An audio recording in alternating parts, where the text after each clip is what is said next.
At this point, when you're on Atlantic though, because I remember looking at Atlantic roster, I'm like, God damn it, these niggas got, it's like the Avengers over here. Everybody over here. I'm like, Kodak's lit, PNB is lit, A Boogie lit, we got Meek lit.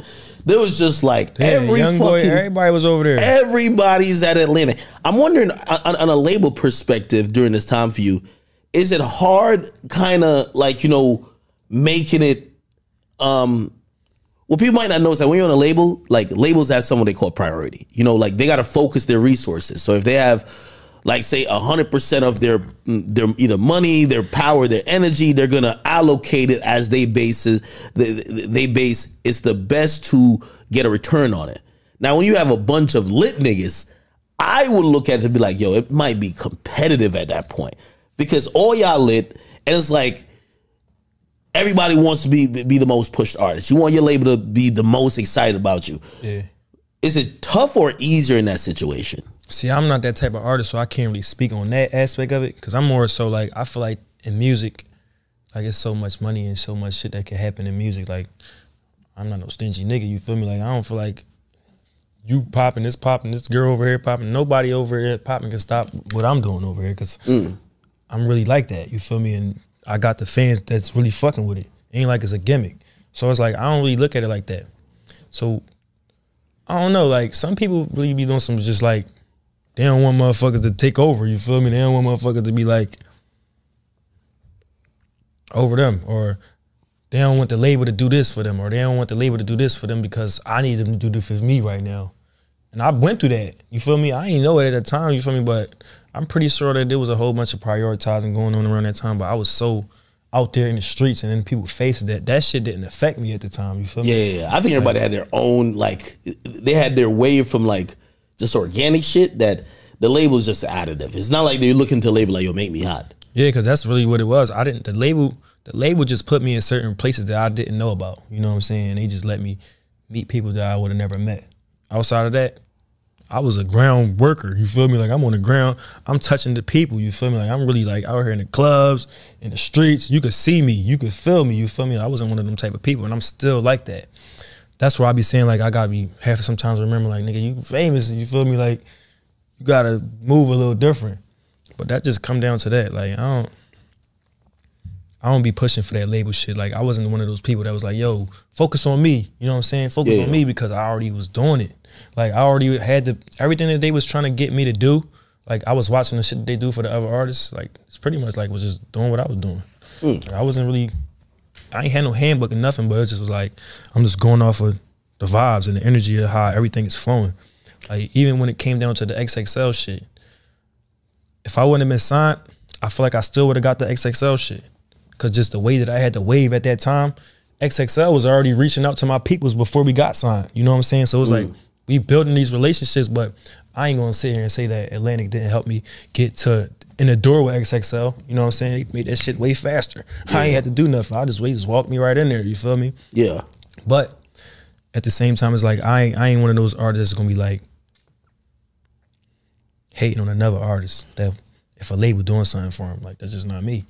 Even though I see it, I notice it, it's just like, it is what it is. They fucking with this artist heavy right now, he must be going crazy for them, you feel me? But they ain't stopping what I'm doing over here. Like, I'm still gonna keep this shit going. Like, that's just me. Hey, so explain to me, because I know you're independent now, right? All the way. Yeah. Why are you independent? Pretty much because I wasn't making money like off of my music like that. You know what I'm saying? Like with the deal that I had, it was just like a beginner's deal, you know what I'm saying? And when we was trying to renegotiate for that shit, it was like, I was on my last 2 albums. And it was just like we was at a stalemate. And we just really just came to the agreement like, man, we don't want to hate each other. Like a bigger advance? Because I'm pretty sure. It wasn't no, like me personally, like I didn't know even about, I was getting a little money. I ain't gonna say they wasn't giving me no money, but it wasn't like the money that I was generating, you know what I'm saying? So I ain't think, the way they was kicking it to me, I felt like I was like not doing enough, you know what I'm saying? Like I felt like I needed to go harder. But when I started looking at the numbers and all of that shit and the money that you can generate off of these type of numbers, I'm like, hold up. Like, yeah, it's just like I thought I was on some bullshit. I thought I was on some bullshit, you feel me? But I'm really not on no bullshit. I'm really out here putting up big numbers, you feel me? So once I started figuring that out and I started getting a little smarter, it was probably like 2019, 2020, around when shit started slowing up for everybody, I started digging into my shit. And it was just like, all right, man, we gonna come to this mutual agreement because we definitely understand how you feel, you know, as an artist. Being as though like we ain't never really dish out a lot of money. Like everything as far as P&B, like when I say I used to do a lot of shit by myself, it was like even videos, everything. Like I used to be just doing shit dolo. I ain't feel like I needed the label because that's how I was. Like, I just was putting shit out. Oh, so you're not even waiting for them to give you the budget and do all that shit. You just be like, yo, fuck it. It was like you having an artist that don't know shit about the industry. Yeah. And they doing all of this shit on their own. You don't got to put nothing into it. What the fuck you gonna do? You just gonna keep the same thing going. And it's been doing this for years. Till I figured it out. I was like, damn, y'all don't really put no money into my shit. But it's generating all this money, but how am I still not recouping? And then I figured out the type of deal that I was in. It was like, damn, so I'm thinking. Some deals are pretty much on recoup. Like they get the finesse so good on it. Like even when you recoup, you ain't recoup. You know what I mean? Like, I could break this shit down to a science now because I know. You feel me? And that shit really crazy. Like really, you ain't gonna be able to recoup if you had a 15% recoup rate. Yeah, if you had a 15% royalty rate, like it's gonna take a while. Plus, they hit you with so many goddamn fees. Yeah, it's not even the fees. It's like everything get taken out of your 15%, and then that 9 times out of 10, that 15%. And which this is always wild to me. Like a label, which I don't know if people are familiar with this in the industry, right? Or if you're not in the industry.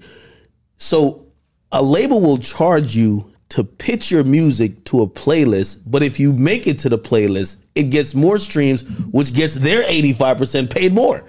And they're taking that out all on your side. And I didn't even know that. You just telling me some new shit. Like, listen, they're gonna put a radio promotion that's coming out of your shit. They're gonna put playlist pitching coming out of your shit. Yeah, all of that shit come out. So boom, the 15. So say if you had a royalty rate of 15%, 18%, boom. They tell you that. They don't tell you, but all the bills come out of there. The studio time that you did, like every fucking session, anytime you ask them to book you a flight, send you in the Uber, any of that shit, they adding all of that shit. Nigga, everything getting added. You feel me? And it's coming out your 15%, but 9 times out of 10, that 15% ain't 15 because you done gave away points to the producers. You feel me? That's points is percentage. They don't tell you that. Like, yeah, you got to get this person points, you got to get this person points, but those points are label ain't giving a fucking point to no either producer or somebody else who helped on the record. Points. Yeah, so you gotta come on. You're right. So every song is different. So you might have, you say you're getting 15, but no, you really getting 13 on this song, and you might have a writer on this song or a big producer with a sample on this song, and you ain't getting shit on that song. Yeah, you might not even get 3% on that song. You feel me? And that shit to be coming down to it. You be like, wow, I'm doing all of this streaming, and I ain't making all of this money. And they be like, well, you making money, you know what I'm saying? But you only got 15% of this money. And out of this money, we taking all of the bills out of your 15%. So you kind of like, oh, it's like 200,000. They be like, what the fuck? Like, how? Like, y'all just made such and such million and I owe y'all and y'all ain't give me not 1 million? That don't add up. They be like, now you gotta look at the contract. Everybody start figuring shit out like that. Like, niggas be having to figure, you gotta go through that though. It's like, niggas is like not saying it. Yeah, you know what I'm saying? Like, people is hit more nowadays, but when I signed in 2015, bro, it wasn't too many manuals running around saying like, yeah, you need to go the independent route. You need to go distribution route. You need to Niggas knew about the distribution deal, but that's pretty much all I knew was it was a such thing as a distribution deal. I ain't know what that shit entailed. I ain't know what that shit You probably just thought every record deal is the same record deal.